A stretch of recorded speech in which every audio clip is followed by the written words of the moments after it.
You're listening to the Telltale channel. Don't forget to check me out on all social media: Patreon, Twitter, Teespring, and Etsy. All links can be found in the description or on my website, telltaleatheist.com. Let's take a look at some top news stories from this week. Donald Trump said he was going to ban TikTok. Now, I understand why people might react positively to this. TikTok was caught copying people's clipboards and sending the data to their servers. They're affiliated with China. There's speculation about whether or not they're sending data to the Chinese government. I've wondered that myself, but the Reddit app got caught copying clipboards too. And the LinkedIn app. This isn't just a TikTok problem. Lots of apps are taking data they shouldn't have. FYI, this is why you need to set up two-factor authentication on everything, seriously. Go do it right now. Verify with the Authenticator app or email or SMS or whatever. The majority of the people listening right now have had their passwords leaked to somebody who shouldn't have it and don't even know it. Go set up two-factor authentication immediately. But either way, it seems to me like the answer isn't banning a massive app with almost 1 billion monthly users. The answer is regulation. TikTok absolutely is not the only security risk. Limit what data an app is allowed to take from users. Don't ban an app that has 3 times more active users than Twitter. But that's a consistent problem with the leadership of the Republican Party. They pretend to be pro-freedom, but this is the very definition of anti-freedom executive orders. They're limiting what we're allowed to do as a free society. But it isn't regulation, so I guess it doesn't count. Shincheon Ji, a very prominent Christian cult in South Korea, is responsible for most of the coronavirus cases in the country. They actively spread it further as a result of their religious beliefs. But they slowly started to realize how important it is that they try to stop the spread and fully cooperate with law enforcement. But it was too late. They'd already spread the virus far and wide by the time they started cooperating. They made a show of publicly working with contact tracers. But there's been an update. The leader was just arrested by South Korean authorities. Rightfully so, in my opinion. The leader, Man-Hee, claims to be Jesus reincarnate, the second coming. Shin Chun Ji means new heaven and earth. The cult consists of 230,000 members. For context, Scientology is estimated to have around 40,000 members. Jehovah's Witnesses have around 8.5 million, and Mormonism has about 14 million. Obviously, it's hard to know if those numbers are accurate because of the way the individual churches count their memberships, but you can't expect honesty from cults anyways. And some cults don't even report their numbers, like Scientology, so some of it is guesswork, but it's the best information we have right now.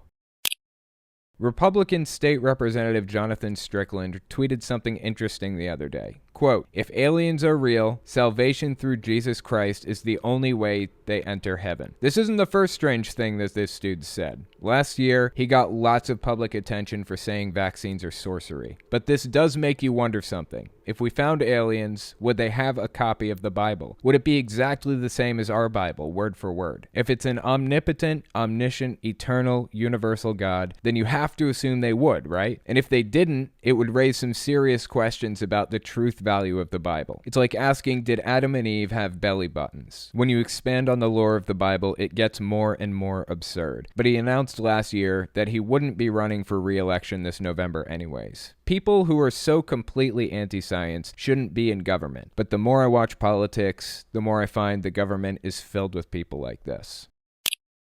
Paula White, Trump's spiritual advisor, yes, he has one of those, is a complete nutcase. Actually, most presidents have spiritual advisors. They usually help the president craft policy that would be beneficial to the evangelical voting bloc and help with outreach to attract new voters. Well, the spiritual arm of his campaign had a campaign event recently in Georgia, and Paula White had some interesting stuff to say. She said, quote, "They want to take our churches, they want to take our freedoms, they want to take our liberties, they want to take everything." She also described Biden as a Trojan horse for a very radical left agenda that is behind him and that wants to take down our churches. She said this radical left agenda would take God out of everything. Honestly, I couldn't possibly care less about your churches or how much you care about God. In fact, that's the problem. I don't give a shit about how much you love God. I would greatly appreciate it if you stopped trying to cram it down my throat. You leave me alone, I'll leave you alone. Every time I see you shoving your stupid bullshit into my kid's classroom or into politics, I'm going to do my best to stop it. That's just what it is.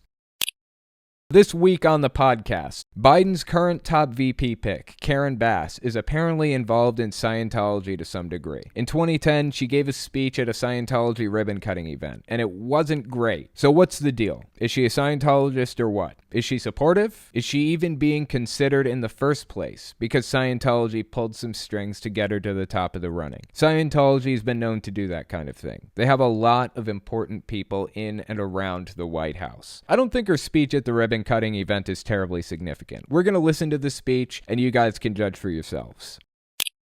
Jehovah's Witnesses are holding their yearly convention online this year, which is a pretty big deal. Apparently, it's the first time in 41 years. The religion has gone through lots of changes over the decades, but conventions are a staple of the belief system. In fact, it's the only time Jehovah's Witnesses do baptisms. And as we learned recently, they came out and said that you have to be baptized to make it through Armageddon. So delaying baptisms isn't really an option for them. How are they going to handle it? And for that matter, what's the online convention about? We're going to take a look at the schedule and see what they plan to talk about. Pastor Robert Jeffress went on Fox Business Network recently to talk about the evangelical voting bloc. He says any evangelicals who vote Biden have sold their soul to the devil. He says he's 100% sure Biden won't win the evangelical vote. And I'm sure he's right. He probably won't get the evangelical vote. I never expected him to. But the fact that he's trying to scare evangelicals into voting for Trump by saying that kind of thing tells me he's worried Trump might lose, and he's doing everything he can to help him. Unfortunately for him, that's illegal. Separation of church and state means a pastor can't bring politics directly into the church, or endorse specific candidate, or a number of other things, or they risk losing their nonprofit status, which means they'd have to start paying taxes. Well, the Freedom from Religion Foundation caught wind of Jeffress's efforts to promote Trump and decided to do something about it. We're going to listen to Robert Jeffress flounder for about 2 minutes straight.